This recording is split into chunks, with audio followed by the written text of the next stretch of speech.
শীতের সন্ধ্যায় মুড়ির সাথে কিন্তু এই রকম ফুলকপির পকোড়া দারুণ লাগবে খেতে। তো ফুলকপিগুলোকে প্রথমে আমি একটু নুন জলে ভাপিয়ে নিয়েছি, বেশি কিন্তু সেদ্ধ করব না।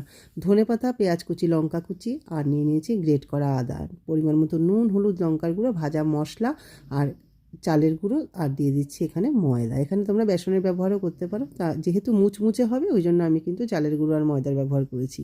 ভালো করে শুকনো অবস্থায় মেখে নেওয়ার পরে ফুলকপিগুলো দিয়ে দিলাম সেদ্ধ করে রাখা, অল্প জল দিয়ে ভালো করে মেখে রেখে দেবো আধ ঘন্টা। আর কোটিংটা যেন খুব ভালো হয় সেদিকে লক্ষ্য রাখতে হবে। গ্যাস অন করে দিয়ে কড়াই বসিয়ে তেলটা যেই গরম হবে এবার পকোড়াগুলো একে একে ছাড়তে থাকবো। মিনিট 5-7 ধরে কিন্তু পকোড়াগুলোকে ভাজবো, গ্যাসের আঁচটাকে একদম লোতে রেখে, যাতে ফুলকপির ভেতরটাও খুব ভালো করে সেদ্ধ হয়ে যায়। রেডি হয়ে গেল আমাদের ফুলকপি ধনেপাতার পকোড়া। তোমরা যারা নিরামিষ করতে চাও এখানে পেঁয়াজটা স্কিপ করলেই কিন্তু হয়ে যাবে। অসাধারণ স্বাদের এই ফুলকপির পকোড়া রেডি।